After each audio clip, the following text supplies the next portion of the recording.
Երևի այդ մարդիկ, ովքեր որ քաղաքական նպատակով իրենց ընկերոջը կամ մերձավորին պատրաստ են կյանքը խլել, երևի քնելուց առաջ իրանց քաղաքական սիրելի գործիչներին նկարները ասես նայում դնում են բարձի տակ։ Հիմնականում կենցաղային լարվածությունն է, որը բանակում դու տեղ չունես դա հանելու։ Հեշտ է այտենց, հավասար զգաստ դուրս եկակ շարվելու բան շատ հեշտ է։ Ոչ թե ասենք բերել դրան, որ մարդիկ դադարեն ուշանալ։ Կամ են որ գրած է խաղաղություն, տեր կայնիր քո խաղաղության, դա մայքիդ վրա մենակ չպետք է գրած լինի։ Թագավորները միշտ են եղել, ասենք, պետականամետ։ Քանի թագավոր կա, որ սեփական գրպանի պես է վերաբերվել պետության կասային, պետության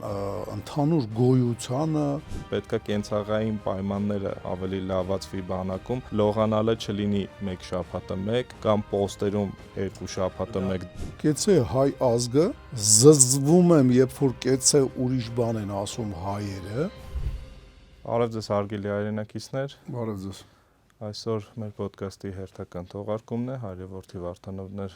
ու այս տարի շատ ցավալի, այս տարի չէ իրականում, դա մեր բանակի մշտական խնդիրներից է եղել, ուղղակի քանի որ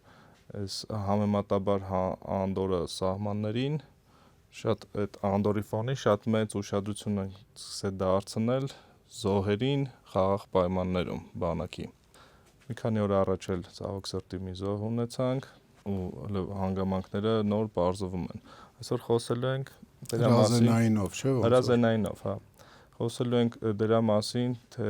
պատճառների մասին կփորձենք պատճառները գտնել, թե ինչը կարող է դրան բերել ու իհարկե կփորձենք լուծումներ առաջարկել։ Հուսով եմ համապատասխան մարմինները, եթե իհարկե չեն հասկացել, որ այդպես լուծումներ կան, ուշադրություն կդարձնեն ու հետևություններ կանեն։ Մենք պիտի հասկանանք, որ խաղաղ պայմաններում կամ ոչ մարտական զոհեր ցանկացած զինված ուժերում են լինում, մանավանդ այն զինված ուժերում, որտեղ զինվորականը հնարավորություն չունի հասարակության հետ շատ շփվելու, ասենք այն որ աշխատանքային ժամերից հետո հելնելու, դուրս գնալու, տուն գնալու, չգիտեմ, բար, ընկերների հետ շփվել, բան, այդ ամեն ինչից միջավայրից կտրվելու հնարավորություն։ Միջավայրից կտրվելու, օրինակ ամերիկացիների համար ցավալի բաներ կա, վերջերս երևի 3 օր առաջ ամերիկյան այն բանը ավիակիր նավը, որը որ Օրմուզի նեղուցի փակմանն է մասնակցում, այնտեղ ուրեմն մասսայական կռիվ ա եղել հենց նավի վրա, դրա մասին ուրեմն հայտարարեցին Իրանի հեղափոխության պահապանների կորպուսը, որը որ դիտարկում է այդ նավերին, մշտադիտարկում է անցկացնում եւ հերկում չեղավ Ամերիկայի, ասենք, զինված ուժերի կողմից կամ պատերազմի նախարարության կողմից, դա նշանակում է, դա իրականություն է։ Ամերիկայի բանակը բավականին մեծ լինելով,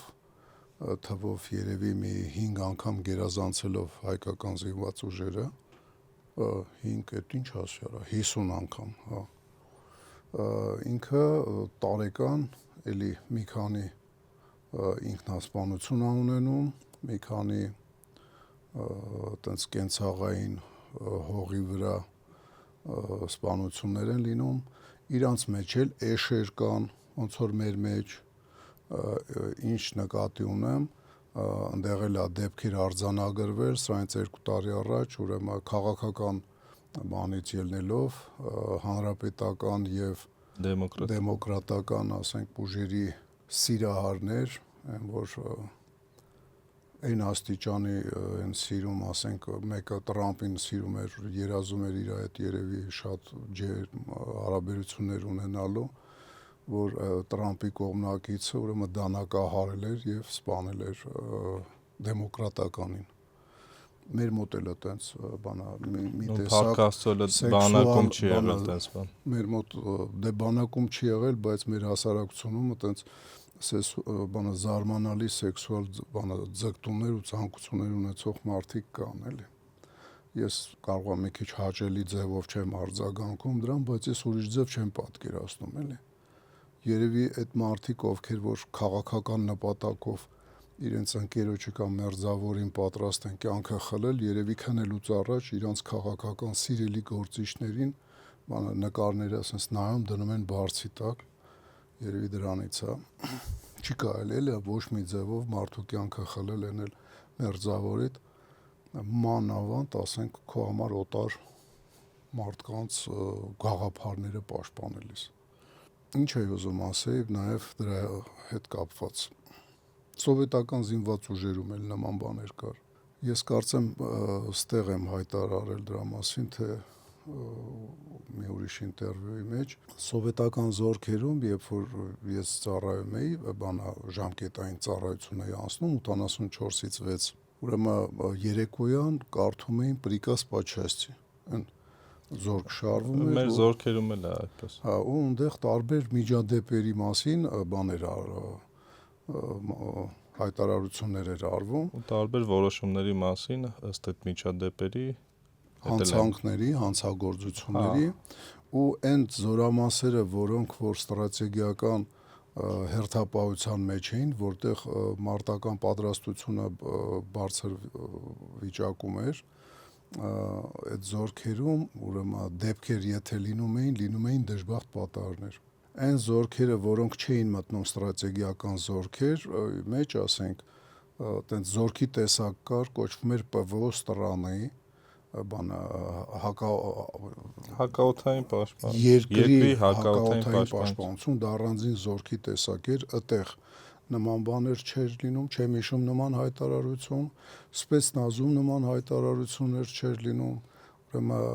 ստրատեգիական ավիացիայում նման հայտարարություններ, то есть այդ զորամասերի հետ կապված նման հայտարարություններ չէր լինում։ Հիմնականում կենցաղային հայտարարություն, հողի վրա եղած հանցագործություններ, բռնաբարություն, ես իմ կենցաղի հիման վրա իրար սպանել, այդ ամեն ինչը լինում էր մոտոհրաձգային զորամասեր, տանկային զորամասեր, կարճ ասած, մենք մի քիչ հեգնանքով էինք ասում, դե սպեցնազին գոռոզ էին մեծացնում, մենք իրանց ասում էինք մազուտա։ Այդ մազուտա զորքերը, որտեղ մարտական պատրաստությունը լավ վիճակում չէր, այնտեղ ինչ ասես լինում էր հազվադեպ մարտական պատրաստության հետ կապված։ Իսկ սպեցնազում, ավիացիայում ինչա նշանակում մարտական պատրաստությունը լավ վիճակում չէր, այսինքն նրանք շատ քիչ ժամանակ էին հատկացնում պարապմունքներին, իրենց մասնագիտական պարապմունքներին։ Ու ոնց որ մեր բանակը վերցրել է Սովետ միության բանակից այն ամենավատ տեղը բաները, մասերը։ Շարային էին անում, չէ՞։ Շարային էին Բորդուր էին ներկում շատ։ Բորդուր ներկելը դե սրբազան պատկներ ցանկացած զինվորների նման մի խոսքով զբաղվում էին ամեն ինչով, բացի իրենց խնդիրներից, բացի մարտական պատրաստությունը անցնելուց ու դրա պատճառով էլ խնդիրներ էր առաջանում, շատ ազատ ժամանակ ունեին, հիմնականում հոգնած չէին լինում, ընկերոջ ղադերը կոպիտ ասած չէին իմանում ու այդ խնդիրները դրա համար է ծագում էր։ Նույնը վերաբերվում էր ու մեծ ուշադրություն էր դարձվում, քանի որ մեր զորամասը մշտական Աֆղանստանի տարածքում գտնված 40-րդ առանձին բանակի եւ իրեն կցված, ասենք, սպեցնազի եւ դեսանտային զորամասերի մատակարարներ, հետախուզական խմբերի հետախույզների մատակարարներից մեկն էր, դա Լագոդեխի բրիգադներ, մեկ է Չիրջիկի բրիգադներ այդ մատակարարի դերում։ Ուրեմն այնտեղից էլ հրամանները բաներ անում, ուրեմն մարտական գործողությունների մեջ լարված վիճակ, ինչ ասես, ես 2 տարվա մեջ 84-ից 86 այնտեղ եղած հրաման չեմ հիշում, որ լիներ ՉՊ բանի հետ, կենցաղային բանի վրա, ու հիշում եմ, որ ուրեմն Պերեդոզ էր մի անգամ արձանագրվել, ուրեմն դեղատան աշխատողներ, ամեն զորամաս դեղատուն ուներ, էլի դեպ սովետական միությունում, ուրեմն դեղատան աշխատողը ինչ-որ Պերեդոզ էր արել դեղորայքի, ինչ-որ նարկոտические սредствայի, այդ եմ հիշում մենակ կենցաղային, մնացածը, ասենք, դեպքերը մարտական խնդիրներ իրականացնելու ընթացքում եղած դժբախտ պատահարները ու զոհվելն եղել, ասենք, դե ընդհանուր բանակի զոհվելը 40-րդ չէին տալի, հիմնականում տալիս էին սպեցնազում այնտեղ դեպի 40-րդ բանակ տեղափոխված զորամասերի բանա զոհերի մասին, տարբեր ընդ Լաշկարգահ, ընդ այսիմ Կաբուլ, Կանդագար, Մազարի Շարիֆ, այդ սաղ եղած գումարտակները, որոնք որ այնտեղ տեղափոխված էին, այնտեղ եղած զոհերի հետ էին։ Գիտես ինչի հետ եմ վախ։ Այն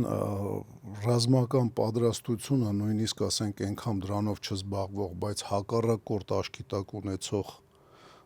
զորքերում էլ կենցաղային հողի վրա, ասենք միջադեպեր, հազվադեպ էր լինում, որ հասներ սպանության մակարդակին։ Արտաքին վտանգ ունենալու շնորհիվ էր կարելի ասել։ Բացի այդ, ասենք այդ արտաքին վտանգը ոնց որ ասած, ոչ թե բացի այդ, այլ բանա հավելյալ էլի ստացվում է, որ Հավելյալ զգոնություն, համախմբվածություն, համ զգոնը են ավելի, համ ներողամիտ են դառնում, որովհետև ավելի լուրջ։ Դե համախմբվածության պարտադիր պայմաններից մեկը նաև բանն է, կողքինին ներելն է։ Մենք օրինակ ես չեմ զարմանում, երբ որ նման բաներ ա լինում մեր զինված ուժերում, նայելով մենք ինչ չար հայացքներ ենք նետում իրար վրա մեքենա վարելուց, ինչ չզիջող ենք ավտոմեքենաներ վարելուց, ասենք մեքենաներին տեղ չտալով, որ բայց համենայն դեպս նույն այդ քո նշած դրվագները մեքենաների հետ կապված շատ հազվադեպ եմ ես տեսել, որ բացի իրար վրա բղավելուց ավելին հասնի, շատ հազվադեպ է այդպես դեպքեր լինում։ Հա, բայց ներսի լարվածությունը խոսում է, то есть խոսում է, էլի երևում է։ Հիմնականում հա կենցաղային լարվածությունն է, որը բանակում դու տեղ չունես դա հանելու։ Այո, մանավանդ որ մենք սովետական եւ ոչ միայն սովետական, ցանկացած բռնատիրական, ասենք, երկիր զինված ուժերը աշխատում է հասարակությունից առանձին պահի, պատճառներից մեկը կազարմաներում զինվորներին անիմաստ պահելու, ասենք, բանա կեցվածք։ Այդ թեմայով կուզենամ հիշեմ իմ ծառայության այդ առաջի փուլը, երբ ես կուրսանտ էի ռազմաավիացիոն համալսարանում, Խամփերյանցի անվան։ Ու տեսել եմ կուրսանտները ոնց են ապրում, ինչ բարքեր է տիրում կուրսանտների շրջապատում, ու դրա հիմնական պատճառներից մեկը քո նշած, որ հասարակությունից կտրում էին։ Երբ կուրսանտ ես, մի տարի հա լավ, 1.5 տարի ծառայությունից հետո, երբ որ արդեն երկրորդ կուրս ես անցել, քեզ կարող են ամեն օր ազատ ելք տան, ու շատ նորմալ երկրներում դա անում են։ Մի տարի քեզ պետք է հա դիսցիպլինա, բան ամեն ինչը սովորացնելու համար, որտեվ դու խակ երեխա գալիս ես, ու քեզ պետք է տղամարդ սարքեն, զինվորական սարքեն, նոր զինվորական դաստիարակությունը քո մեջ մտցնեն։ Ու այդ մի տարին հերիք է։ Իմ կարծիքով նույնիսկ կես տարին է հերիք, բայց մի տարի հերիք է։ Մի տարուց հետո արդեն կարող են քեզ ազատ ելք տան, որ դու սկսես հասարակությունից չկտրվես, հասարակության մեջ մնաս։ Ու որը հետագայում քեզ ծառայության ժամանակ էլ կօգնի, մարդկանց հետ շփվելու ձև կիմանաս, մենակ սերժանտի Հավսար զգաս կամ բանի սպայի Հավսար զգաստը չես լսել, նույնը հետո գնում ես փորձում ես փոխանցես քո զինվորներին, այլ մարդկանց հետ ես շփվել, տարբեր բաներ ես տեսել, հետևություններ ես արել, ու ամենակարևորը մարդկանց հետ շփվելու ձև ունես։ Մեր սպաները, ովքեր նորաթուխ սպաները, ովքեր գնում են բանակ, արդեն զորքեր են գնում, դուրս են գալիս համալսարաններից, իրենց մոտ հենց առաջի խնդիրը դա է, որ մարդկանց հետ շփվելու ձև չգիտեն։ Իրանք տեսել են, նայած որտեղ ինչ ստորաբաժանում են սովորել, ինչ-որ խստություն են տեսել կամ խստություն չեն տեսել, նույնը փորձում են փոխանցեն իրենց զինվորներին։ Ու շատ հաճախ այդտեղ արդեն հակասություններ է առաջանում, խնդիրներ է առաջանում, որը ցավոք սրտի մեկ-մեկ բերում է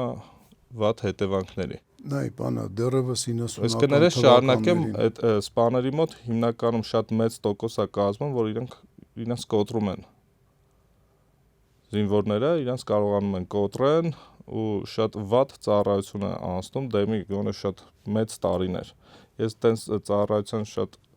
ականատես չասեմ, բայց իմ ընկերներն են ականատես եղել տենց շատ դեպքերի, այն կուրսանտների, ովքեր թնդում էին համալսանում, գնացին զորքեր ու բրծավ իրենց թնդալը։ Իսկ փորձեցին նույն բարքերը բերել զորքեր, որը չաշխատեց։ Իսկ մարդկանց այդ շփվելու ձև չգիտեն, տարբեր մարդկանց արհեստական իշխանություն էր տրված, օրինակ համալսարանում, ու այդ իշխանությունը կուրացել էին այդ իշխանությունը։ Բանը արհեստական իշխանություն դու նկատի ունես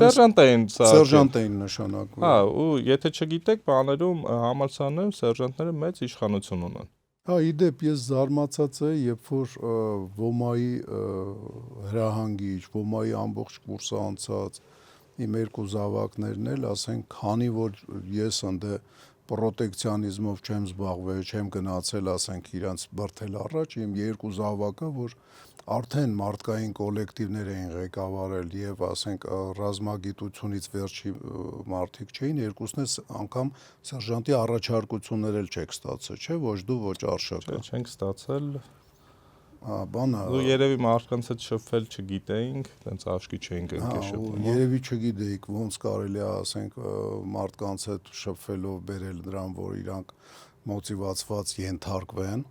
ոչ թե, ասենք, ճարահացյալ։ Իրականում առաջի կես տարին իմ ծառայության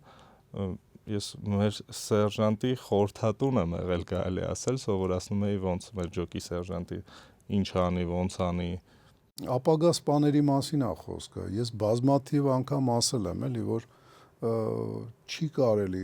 կուրսանտներին, ապագա մանավանդ սպաներին փակ պահել, կազարմային վիճակում պահել, բայց դա սովետից ժառանգված հոմոսովետիկուս ուղեղ ունեցող մարդկանց, իսկ այդ հոմոսովետիկուսությունը երևի ցանկացած սովետի հեշտ կառավարելու ձևերին ծանոթ, ասենք, մարդկանց է բնորոշ, այս կամ այն, ասենք, աստիճանով էլի։ Հեշտ է այտենց։ Հավասար զգաստ դուրս եկակ շարվելու բան շատ հեշտ է։ Ոչ թե, ասենք, բերել դրան, որ մարդիկ դադարեն ուշանալ, ով աշխատում է գիտի, չէ, ասենք, ինչ պրոբլեմա Հայաստանում պրոբկեքի պայմաններում չուշանալը։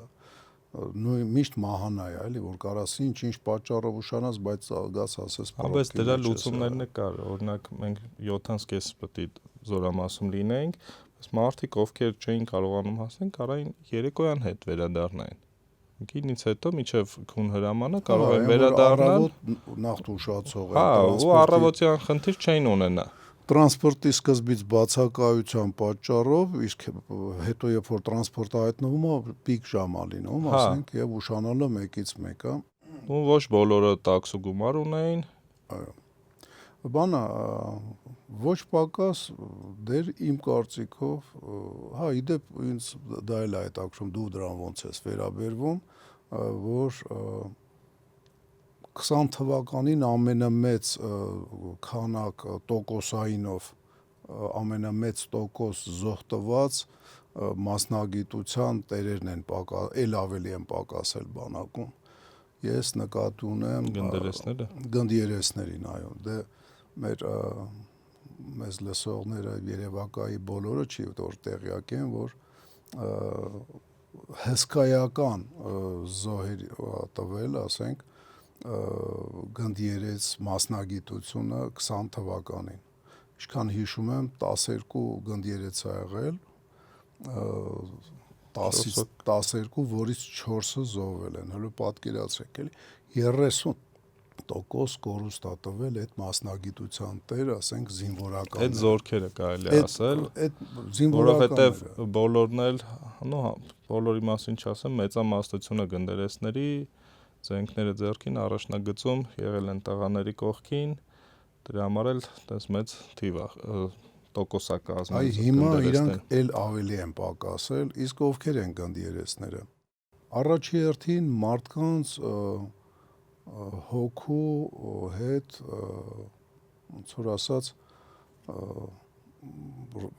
ունիսոն sense պահված դրսևորող մարդիկ, ցանկացած մարդ գնդերեցի հետ,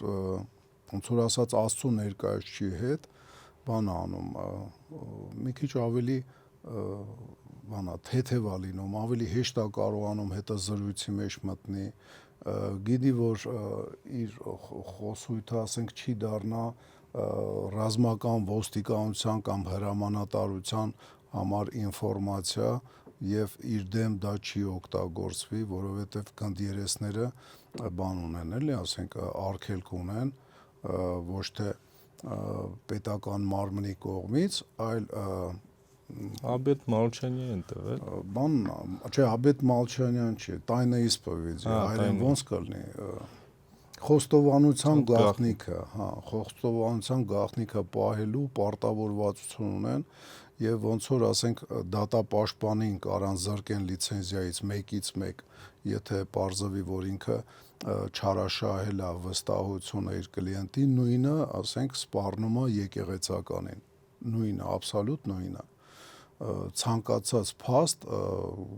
ոչ թե կլինի, ասենք, այ, ես ինչ ես արել ես մարդուն,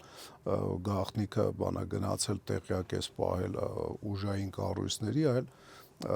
դրա համար ինքը միանգամից զրկվում է իր սանից, իր կոչումից։ Իսկ հիմա մենք ոնց ասեմ, այսքի քաղաքական էլ չի էտի, էլի ասենք, էտի ինչ-որ կապրիզների պատճառով գնդերեսների բանը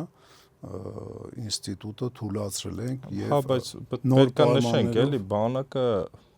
ամեն տեղ այս 30-35 տարվա ընթացքում նշում է, որ ապա քաղաքական կառույց է ու ինչ-որ մեկի կապրիզը քաղաքական դեմքերից մտել է բանակ։ Դա շատ վատ է, էլի, չի կարելի բան անել։ Ես օրինակ հիշում եմ, որ ինքը բանը Հայաստանի Հանրապետության վարչապետը մատ թափ տվեց համարյա իրենից վերցնող ինտերվյու ժուրնալիստներին, բայց սպառնաց ցանկացած քաղաքացուն ով կասկածում է, ասեց չկասկածեք, որ ես գլխավոր հրամանատարն եմ,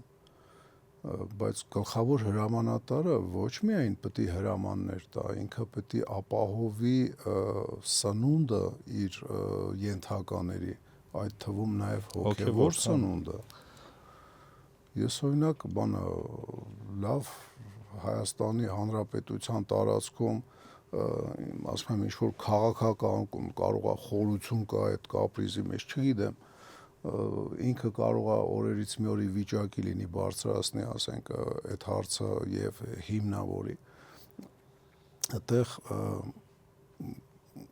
չեմ ասում ընդունելի է, բայց լավ, թող էտի ինչ որ ձևով գնա, ասենք, քանի քաղաքական իրավիճակը չի փոխվել, բայց զինված ուժերում,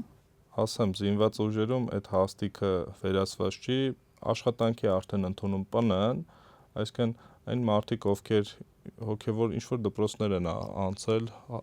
հաստատություններ են ավարտել, կարող են գնալ ու գնդերես դառնալ, ովքեր նշված չի, որտեղ պետք է ավարտած ելնես, ինչ պետք է արած ելնես, կարգալույծ եղած ես, կարգալույծ եղած, մարդիկ, երբ որ կարգալույծ են լինում, կամ ասենք բողոքական են, հա, նշված չի։ Ինչ հետաքրքիր է, մենք բան ունենք,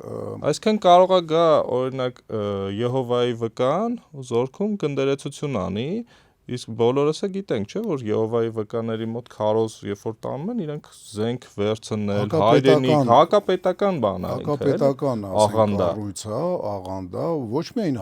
հայկական պետության, այլ բոլոր պետությունների դեմ արդարացի լինենք, էլի, ոչ թե հակահայկականությունն են իրանք քարոզում, իրանք հակապետականություն են քարոզում են, ինչի վրա այդքան դողում են մեր հիմիկվա իշխող քաղաքական ուժը, էլի, իրանք տենց պետականության պաշտպան են իրենց ներկայացնում, բայց չէ, կարող է իրանց գերագույն արժեքը էտա, բայց իրանց կարծիքով իրանք ճիշտ բան են անում, բայց շատ հաճախ կապրիզներ են կատարում, նույն պաշտպանության նախարարը կատարում է մի մարդու կապրիզ, որը չի խորացել, թե ինչ գործ։ Ես օրինակ, պարոն Պապիկյանի փոխարեն, գնդերեսների ինստիտուտը թույլատնելու փոխարեն կմտցնեի գնդերեսների աշխատանքը ավելի բան կսարքեի, էլի, ծավալուն կսարքեի, բարեհոգեբանական այդ վարչության մեջ կմտներ ու ամեն զամպալիտի հետ գնդերեցը հավասար գործ, նո հավասար չէ, զամպալիտի ենթական կլիներ ու գործ կաներ, ոնց որ հոկեբանն է զորամասերի հետ գործը անում, հոկեբանին հավասար, նաև գնդերեցը կաշխատեր։ Բանը ես մի անգամ խոսք եմ ունեցել, ասենք մեկի հետ ու ինքը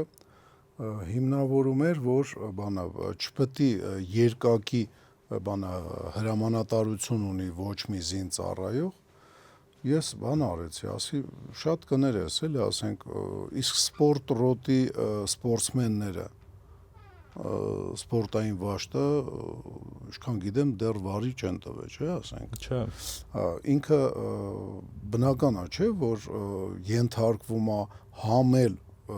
խոսքի ֆուտբոլի ֆեդերացիային, համել ըմբշամարտի ֆեդերացիային, բոքսի ֆեդերացիային, շախմատի ֆեդերացիային, то есть երկակի բան ղեկավարություն ունենում են ոչ միայն գնդիերեսները։ Չէ, նույն ձև, եթե զորքերի առանձին տեսակները նայես, նույն հոբ զորքերի մասին խոսեմ, դու ենթարկվում ես հոբ զորքերի վարչության պետին։ Ու աստիճանաբար բարձրանալու, բայց պատերը, երբ որ քեզ արդեն գործուղում են, օրինակ գնացիր ինչ-որ կորպուսի ենթակայության տակ, դու ստացվում է երկու ղեկավարություն ունես։ Այսինքն երկակի հրամանատարություն ստացվում է։ Դու խնդիրները կատարում ես, դու խնդիրներ խիբերեցի, որտեվ ինքը պանայից դուրս եւս ղեկավար ունի։ Հա, քո ասածը պաշտպանության նախարարության ներսում է։ Ինքը այդքան վառ չի երևում։ Էդի գիտի, ասենք կոնկրետ հրամանատարը, ասենք զորամասի, մեկ էլ ասենք այդ զորքի տեսակի սպաները գիտեն, որ այդ երկակի հրամանատարության տակ է այս սպան։ Բայց բանը, ասենք սպորտրոտից բացի կարելի է հիշել մի ուրիշ կարևորագույն պաշտոն կրող մարդկանց, որոնք երկակի հրամանատարության տակ են։ Ես նկատի ունեմ ռազմադիվանագիտական ծառայողներին։ հա, Իրանք երկակի հրամանատարություն ունեն, իրանք համ պաշտպանության նախարարության գերատեսչությունների մաս են, համ էլ դիվանագիտական գերատեսչության մաս են, համատեղ, ինչքան էլ շատերին թվում է, որ իրանք ռազմական համազգեստ են հագնում և դեսպանին կարա ատաշեն չենթարկվի, սուտ է, իրանք երկակի հրամանատարության տակ են, նույն ձևի գնդիերեսն է։ Եվ դրա մեջ ոչ մի արտառոց բան չկա ու այտենց նախ ու կարևորը մեր եկեղեցին հազարամյակներ ցույց է տվել, որ ինքը պետականություն ռազմի դաշտի եկեղեցի է։ Բացի ռազմի դաշտի եկեղեցի լինելուց, ինքը պետականամետ կառույց է։ Այո։ Ու ֆեոդալական են կարծիքները, որ ասենք ֆեոդալական բանի ժամանակ որպես եկեղեցին նաև որպես ֆեոդալ էր ելույթ ունենում պատմության թաթերաբեմում եւ կարար մի ուրիշ ֆեոդալ, ասենք եկամուտները, որը ուզում էր եկեղեցու պակասացներ Իրանը դարձներ խոսքի թագավորի, չէ՞ որ ինքը մենք մոռանում ենք հաճախ, էլի այսօրվա բանը բան ենք անում, տեղափոխում ենք միջնադար, վաղ միջնադարի վրա ու ասում ենք, եկեղեցին սենց է արել, իսկ եկեղեցին հենց այդ ժամանակ, ասենք, որ այտենց է արել, իսկ թագավորը եղել է գլխավոր, ասենք, միշտ, թագավորները միշտ են եղել, ասենք, պետականամետ, քանի թագավոր կա, որ սեփական գրպանի պես է վերաբերվել պետության կասային, պետության ընդհանուր գոյությանը, Հովհաննես Սմբաթը, Գագիկը արցրունիներից, հիշում ենք, չէ, որ պրոստը ժառանգել է, ասենց իր թագավորությունը, հայկական պետությունը ժառանգել է հռոմեացիներին, փաստացի հունադավան, ասենք, ապա հայկական պետության հայկական պետության թշնամի հռոմեական, ասենք, արևելյան հռոմեական կայսրությանը, ու դա բնորոշ չի եղել մենակ արցրունիներին, մեկ է Բագրատունիներին, Արշակունի էլ ենք ունեցել, որը որ չեմ հիշում 5-րդ դարում էր, թե 6-րդ դարի սկիզբ էր, արդեն պետության անկումից մի քանի տասնյակ տարի հետո ոնց որ ասած իր ֆեոդը վաճառել է փողով ես ուղղակի չեմ հիշում այդ արշակույններից որ մեկն էր, այն մինչև 428 թիվը գաղակալած չի եղել, 428 թվից հետո է եղել, բանը փաստորեն իրավաբանորեն թագավորել է, էլի փաստացի պետության ղեկավար չի եղել ինքը, որտեղ այդ պետությունը այդ ժամանակ մտնում էր բանի մեջ,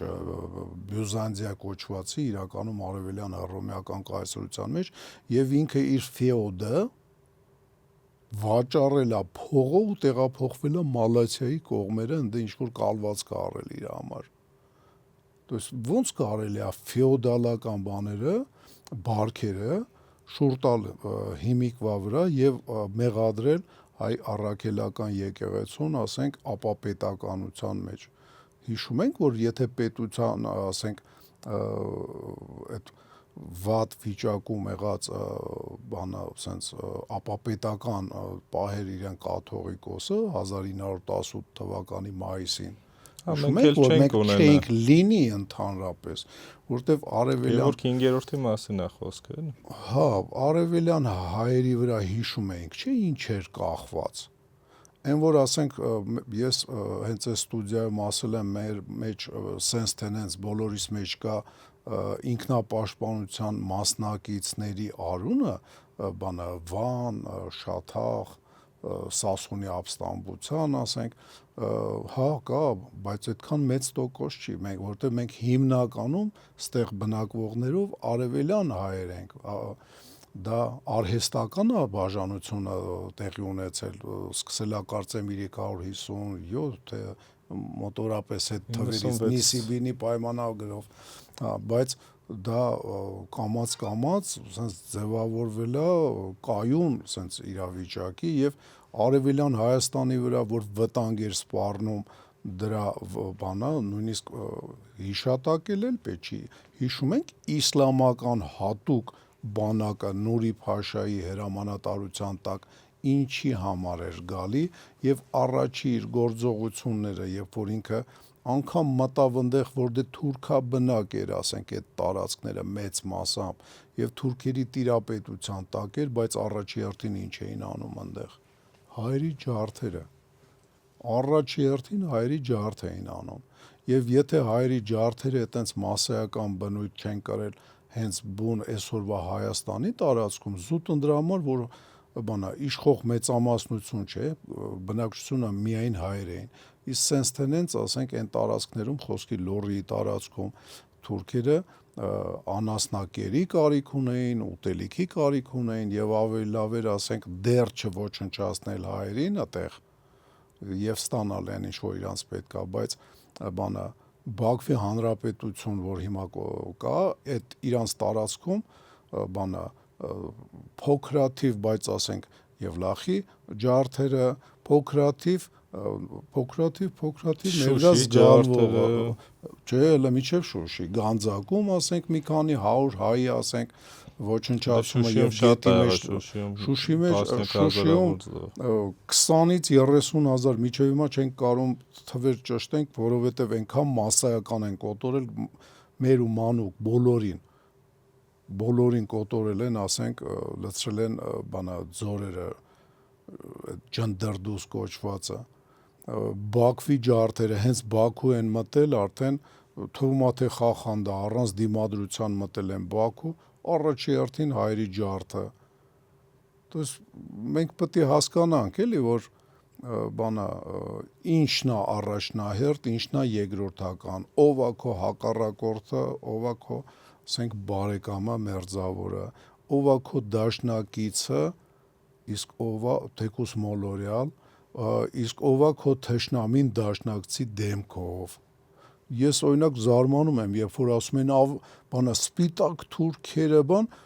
ուրեմն սպիտակ թուրքերը դա վատ է իսկ պրոստը թուրքերը դա լավ է կարմիր թուրքերը հայի արունով կարմրած թուրքերը դա օքեյ է ես օրինակ թե սպիտակ թե ռոզովի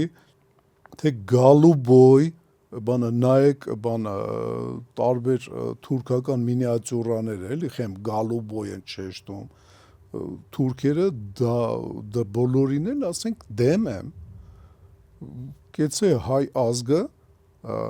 Զզվում եմ, երբ որ կեցե ուրիշ բան են ասում հայերը, զզվում եմ, դա կեցե, չեմ էլ ուզում ասեմ, այս մոդայիկ դա, կեցե Հայաստանը, կեցե հայ ժողովուրդը, մնացած նման լոզունգներ ասող բաները հիմարներ են, թեկուզ դաշնակից պետության ասեն, կեցե ասեն, հայկական միջավայրում, հայկական մեդիա դաշտում կամ բլոգոսֆերայում, կամ հելեք ռադներդ քաշեք, ձեր կեցցեներում ապրեք ու դարեք այդ կեցեի, ասենք, բանա ազգի ներկայացուցիչը, այդ գիտեք էլի երևի ինչի հետ եմ, մանավանդ որ կեցեեք ասում են բանա պետությանը, որը որ բանա կամավորներ էր ուղարկում հայերի դեմ պատերազմելու հարյուրավոր եւ միակ զենքի սպառազինության մատակարարներ Ադրբեջան կոչված, ասենք, անկախացած երկրի, որը այդ ժամանակ պատերազմում էր հայերի դեմ,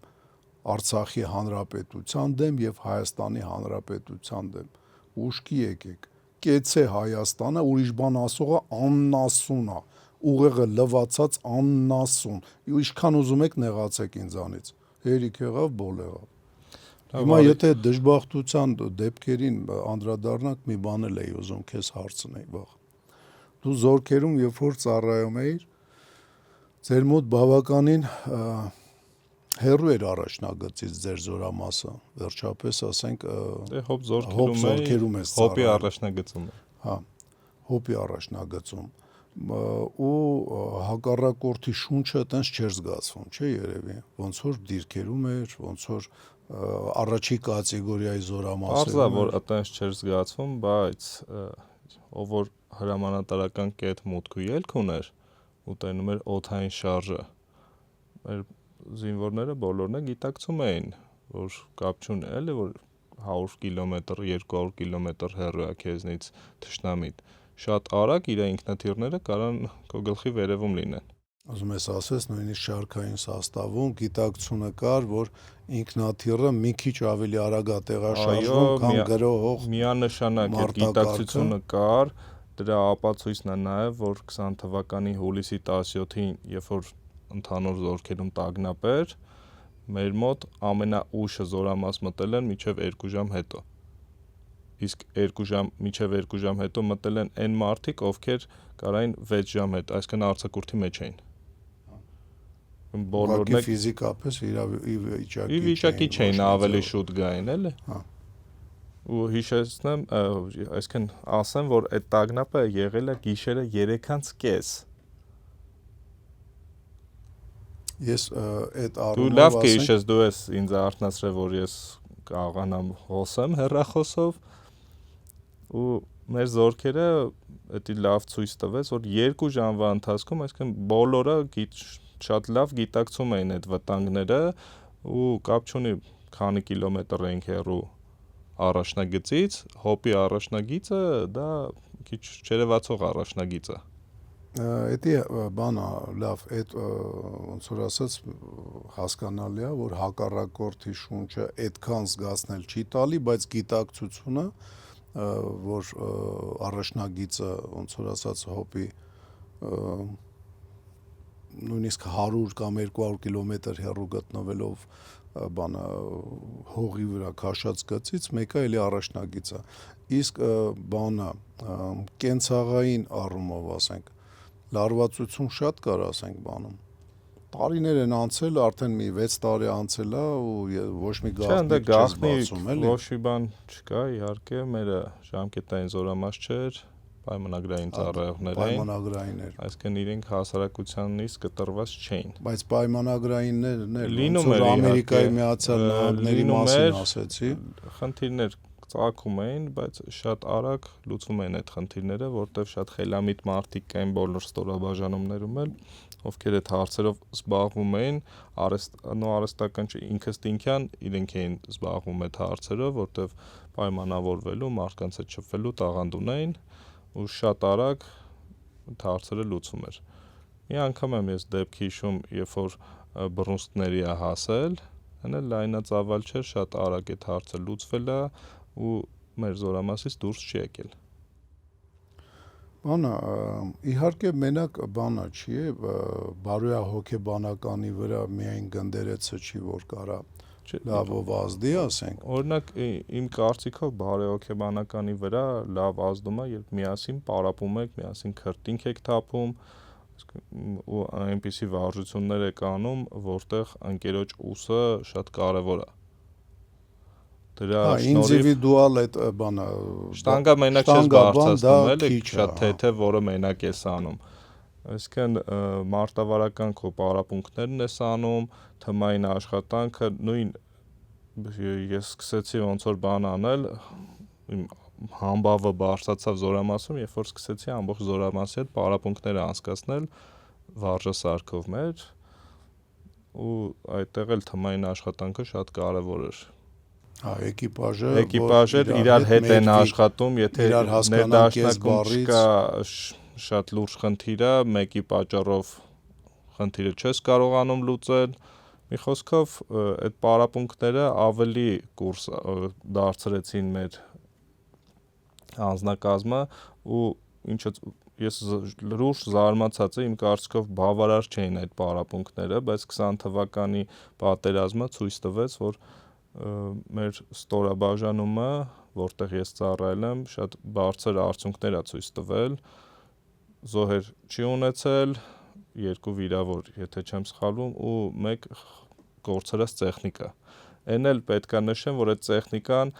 ոչ թե կոնկրետ իմ ստորաբաժանումն է կորցրել, մեր ստորաբաժանման տեխնիկան է եղել, բայց ուրիշի ենթակայության տակ։ Այսինքն մեր զինվորները այնտեղ չեն եղել։ Եղել են ուրիշ ստորաբաժանման զինվորներ, ովքեր այդքան պարապած չէին, նոր ստորաբաժանում էր, այդքան ժամանակ չէին ունեցել պարապելու։ Ուզում ես ասես, որ մի քիչ ավել պարապած լիներ անձնակազմը, չէր խոցվի տեխնիկան։ Միանշանակ չէր խոցվի։ Մեր անձնակազմը այնպես պարապած էր, որ նույնիսկ դեպք է եղել, երբ արդեն մարտական գործողությունների ժամանակ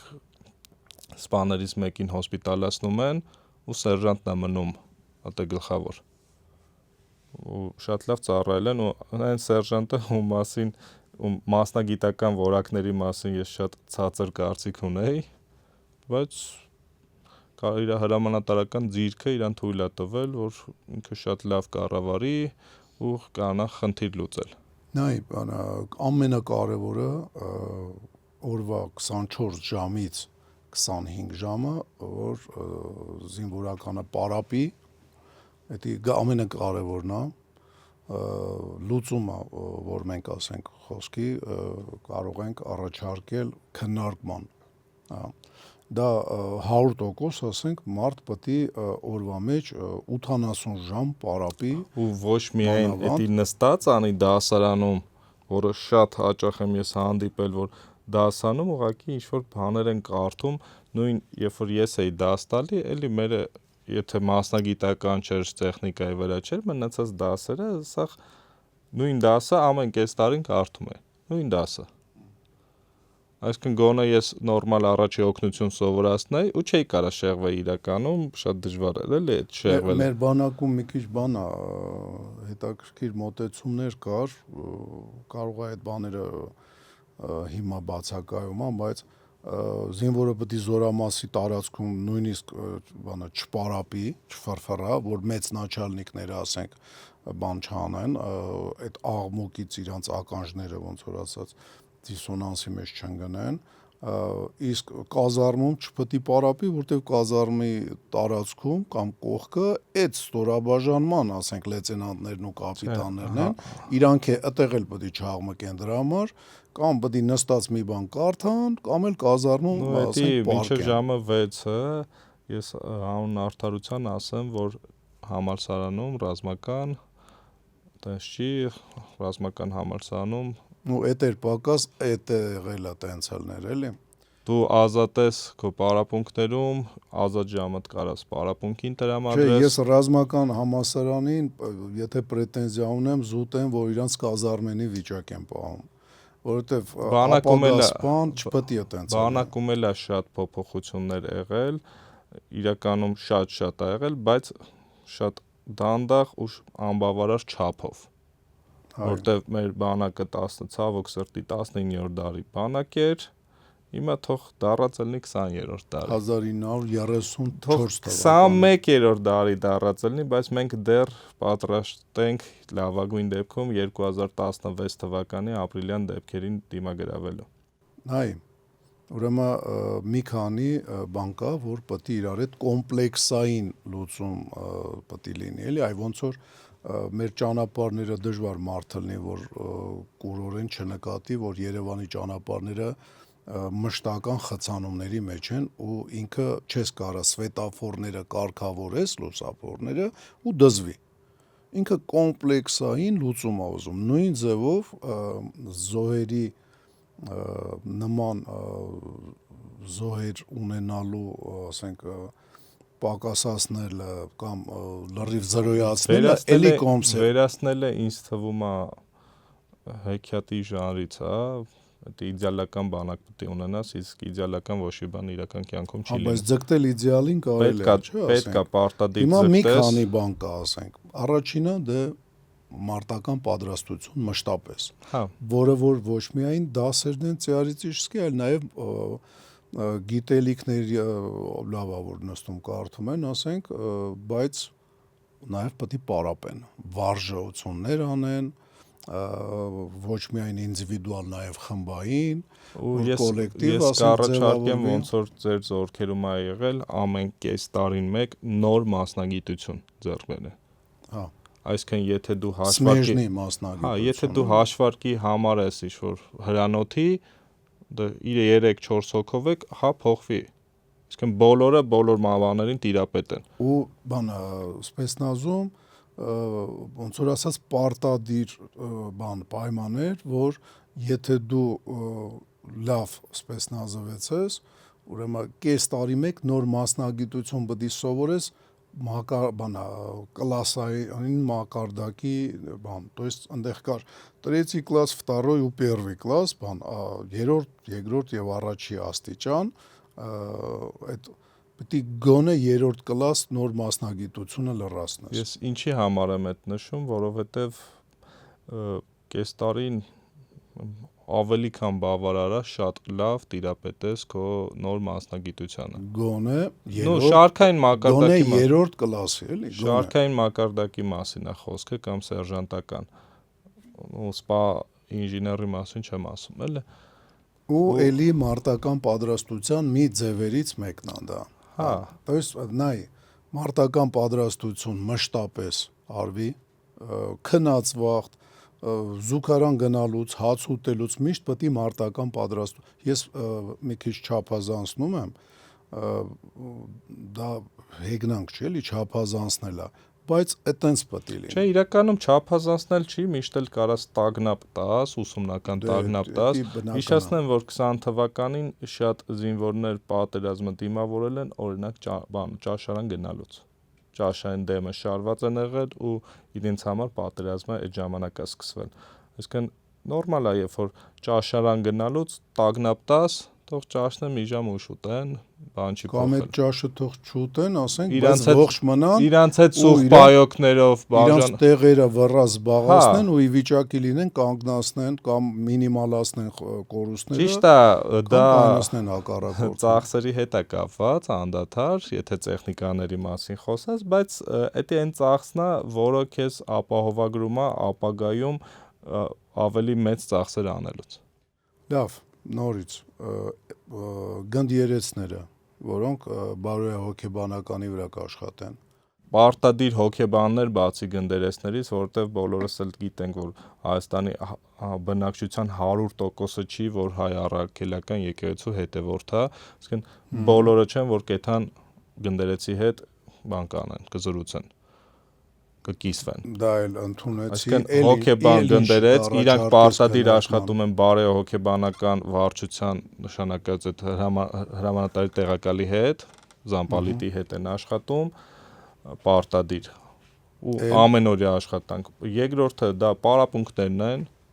Առաջի հերթինն է պարապմունք։ Առաջինը պարապմունքներ, երկրորդ գնդերեցներ, երրորդը որ հասարակությունից երրորդը հոգեբաններ։ Դե ես գնդերեց հոգեբան իրականում իրանք տարբեր են։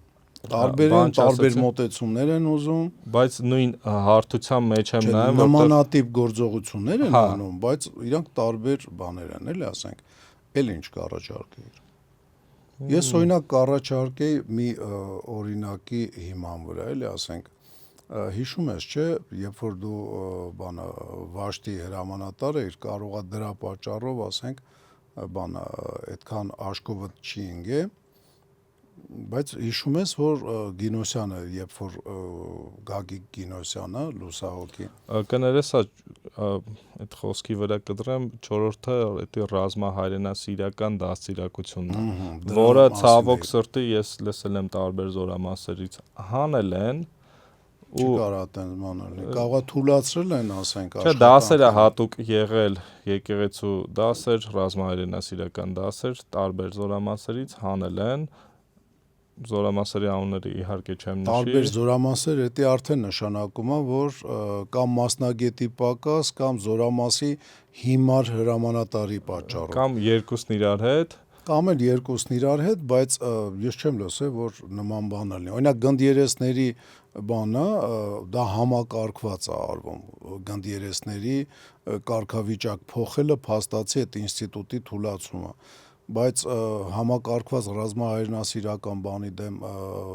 դա ոնց որ ասած պայքարը կամ ձևափոխելը չեմ լսել, բանը համակարգված լինի, զորամասեր գիտեմ, որտեղ դա չի արվում։ Դա ուրիշ բան է, կարելի է ահազանգել։ Մարդիկ մոռանում են, որ մեր պարապած կամ վատ պարապած բանակը համեմատական կարգով վատ պարապած բանակը 20 թվականին կարացել է տարբեր տեղամասերում 1-ին 20 դիմադրել հենց այդ ռազմահայրենասիրական դաստիարակության շնորհիվ էլ, որովհետև հայրենասիրական դաստիարակությունը բերում է բարձր ոգու,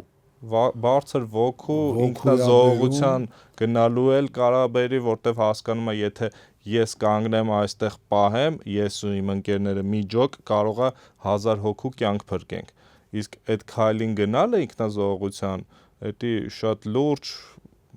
հոգևոր պատրաստության մասին է խոսում, այն որ բանը էլի այն որ դուխով գլխարկներ էին դնում վրան գրած էր դուխով, այդ դուխը պետք է ներսում լինի, ոչ թե գլխարկի վրա գրած, կամ այն որ գրած է խաղաղություն, տեր կայնիր քո խաղաղության, դա մայքիդ վրա մենակ չպետք է գրած լինի։ Իրական պետք է կայնես տեր խաղաղությանը, իսկ խաղաղությանը տերես կայնում, երբ որ դու պատրաստ ես յուրաքանչյուր ձևի պատերազմի։ Ես բանը բացին դրանից բանը հիմա կարող եմ մեզ հակադարձեն ու ասեն ռազմահայրենասիրականը ինչ կապ ունի տղայի է մեծացել, բան, հա, ապրեն իրանց ծնողները, իրանց շրջապատը, բայց ես ուզում եմ մի օրինակ բերեմ, այդ շեղվեցինք, էլի, դու բանը գումարտակում առաջի Վաշտի հրամանատարն էիր, որը ամենաշատ տոկոսն ուներ ՈՄԱ-ում պարապածների։ Հա։ Մոտ 30%, ես չեմ հիշում ձեր բանը Գագիկ Գինոսյանը քո Վաշտում պարեր անցկացնում էր 20 թվականին։ Այն վիդեոները, որը տարածվել է Գագիկ Գինոսյանը, իմ Վաշտում էր։ Հա, բանը, գիտես ինչի համար եմ ասում։ Ես Գագիկի վրա շատ էի բարկանում, երբ որ ինքը այդ բանը պարերը անցկացնում էր, ոչ թե դրա համար որ անցկացնում էր, այլ որ բացատ էր հանում, որովհետև այդ ժամանակ օդում իշխում էր, ասենք, հակառակորդի ավիացիան, օդաչուով եւ անօդաչու, եւ մենք ընդհանրապես, եթե հիշում ես, ես հրաման էի տվել, հիշում ես, չէ՞ բանա, տեղաշարժվել միայն 2 հոգով, ոչ ավել, կանգնած անշարժ վիճակ, մենակ մի հոգի, ոչ ավել։ Որ գայթակղիչ չլինի, ասենք, նշանակետ չդառնանք, այո։ Իսկ Գագոն բան էր անում, ես ուրիշների մոտ բնական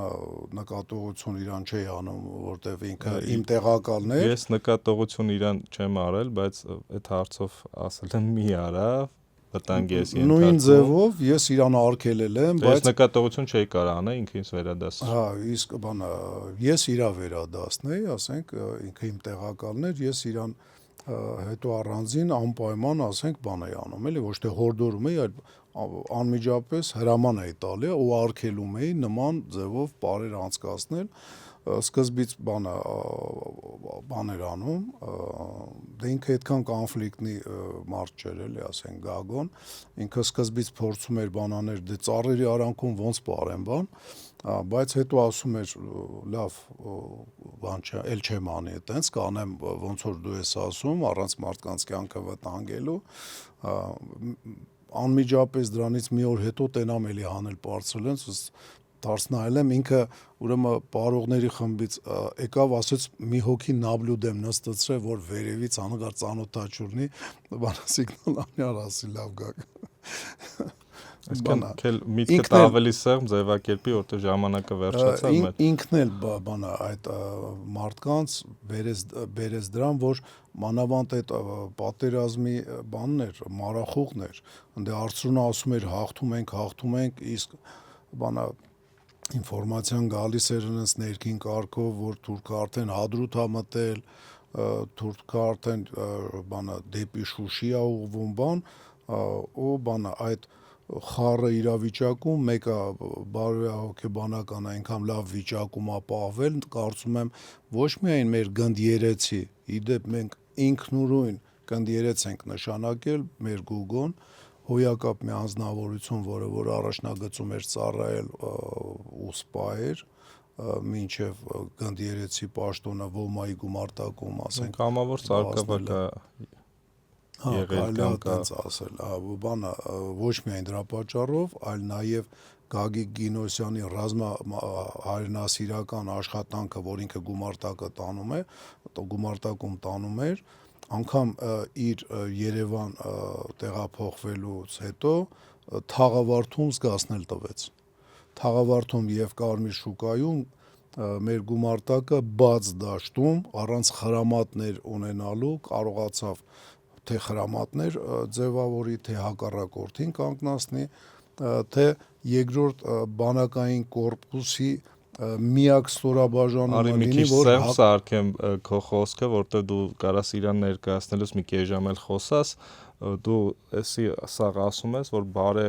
այսքան ռազմահայրենակցիական դաստիարակության մեջ մտնի պարտադիր նաև ռազմապարերը, ես տենց հասկացա։ Ռազմապարերը, ռազմական ոչ թե միայն գնացվի, խոսացվի, այլ ռազմապարեր, հայրենասիրական երգեր, ցանկալի լացակումած երգերը չլինի։ Ու բանը ես ոգեշնչող երգեր կառաջարկեի, ասենք մինչև ասենք տարբեր բաներ փոխելու ցանկությունը հայկական բանակի հիմնը փոխելը ուտել շատ լավ երգա, բայց հիմնի հետ կապ չունի, բայց հիմնի հետ բացարձակ մեկ էլ մի բան էլ ասեմ ու այսքանով երևի վերջացնենք 5-րդ կետ ասեմ որպես պետքա կենցաղային պայմանները ավելի լավացվի բանակում, լողանալը չլինի 1 շաբաթը 1 կամ պոստերում 2 շաբաթը 1 դա։ Մի րոպե, բնական է, չէ, որ պոստում չպետք է ուղակի բանը գտնվի, ինքը պետք է ինչ-որ աշխատանքներ էլ անի, ազատ ժամանակ, քրդնում է, նույն ձևով, երբ որ պոստում չի, բնական է, չէ, ինքը պարապելուց քրտնելու է, հնարավոր է փոշոտվելու է, որովհետև զարմանալի է, ռազմական պատրաստության մի մասը գետնին պարկած է, ասենք անցկացնում զինվորը, եւ համ շորերն է կեղտոտվում, համ ինքնակրդնում, պետք է հնարավորություն տաս թե շորերը փոխելու, թե շորերը լվալու, թե լողանալու ամեն օր, հա, ու եթե դու դա չես անում, բայց ասենք չգիտեմ ինչեր ես անում, հիմա սպաները կարող է կատղեն, ես իմ խոսքը եթե իրանց հասնի, սպաների աշխատավարձ բարձրացնելուց առաջ, ասենք այդ դու մի հատ ապահովի այդ սպայի ֆորմեքի քանակը այնքան տուր, որ ինքը ամեն օր զինվորների հետ ոչ թե ասի արեք, այլ հետները անի եւ դա էլ է մոտիվացնում զինվորին, երբ որ պարապելու ժամանակ իր հրամանատարը իր հետ է անում։ Ոնց որ 25 օրյայի ժամանակ ես շատ տղաների ու ես միայն ես չէ, սպայական կազմից էլի շատ մարդիկ հավասար այդ վարժությունները ցեխերի մեջով անցնելը արել ենք։ Եվ դա զինվորները զարմացած են, երբ որ դե ես վերջում եմ անցել, պետք է սկզբից անցնել, բայց վերջում եմ անցել ու երբ որ արդեն իրանք ցեխոտ եկան տեսան ես էլ եմ ցեխոտ ու ես էլ եմ իրանց հավասար չորանում արևի տակ, ցեխից չորանում ենք, որ կանայինք Դա մատենք, 25 զարմացած օրյա վարժանքա, դա երբ որ 23 դու թվականից գումարտակի երբ որ հրամանատարի տեղակալ է։ Լավ, արի վերջնականացնենք, այսինքն մեզ պետք է այդ լուծման համար, որպեսզի զոհերի թիվը քչացնենք խաղաղ պայմաններում, մի քանի պայման է պետք, դա առաջինը մարտական պատրաստականություն, այսինքն դասերը շատ լինի, անդադար պարապմունքներ լինեն, դա առաջի կետ մարտական պատրաստության մասին է խոսքը, հա, շատ լինեն, չեմ ասում բալետի դասեր կամ լողի դասեր անեն։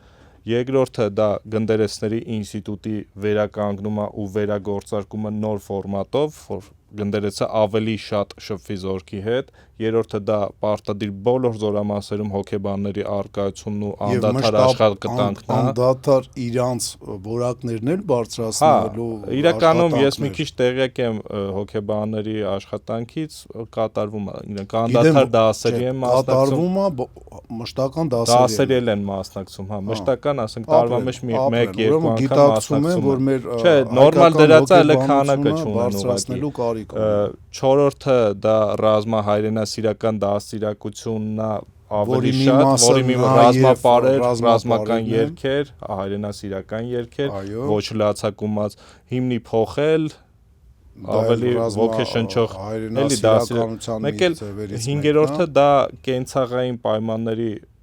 նոր մակարդակ, ոչ թե համապատասխան այն բաների ինչից խոսում ենք, պարապելուն եւ ասենք։ Հա, դա սա կոմպլեքս է, եւ դիրքերում աշխատանքներ պարտադիր բանը, ես մի հատ բան կարդացի ու դրա վերաբերյալ դու հայտարարություն արիր, չէ, պարլամենտում, որ ասիր, իր տեքստը մեջբերում արիր, չկա աղվեսափոս չպետք է փորի ինժեներական ծառայությունը։ Չէ, պետք է ամեն զինվոր ինքը մի քանի աղվեսափոս այդ տարածքում պետք է անի։ Չէ, ուղղակի հանուն արդարության ասենք, որ դիրքեր կա, որը հող չկա, այսինքն հողը բերովի է եղել, ուրեմն շատ ավելի դանդաղ։ Երբ որ դու փորում ես, քանդվում է։ Ես ինքս ականատես եղել եմ դրան։ Այս նույն դիրքերը, որ գշպետը հելավ, երևաց, որ աղվեսափոսը բանա դրած, ոնց որ պլաստմասա դրած այդ ֆորմով, որն հողը լցած է։ Այսինքն դա զինվորը աղվեսափոս չէր, դա շել էր, մի 4-5 հոգու։ Չէ, մի հոգանոց էր աղվեսափոս էր, հա։ Բանը սետկեն, որ հասկացա, դա մի հոգանոց էր։ Արի այսքանով շատ կոմֆորտն է աղվեսափոսի համար։ Արի այսքանով վերջացնենք, մեր ժամանակը սպառվել է։ Այս թեմայով կարող ենք հետագայում էլի հաղորդում պատրաստել, նկարել, զրուցել։ Այսքանով ուզում եմ ես ասեմ վերջ, եթե իհարկե դեմ չես։ Ես մի բան կավելացնեմ, մենք ամենասկզբում չասվեցինք,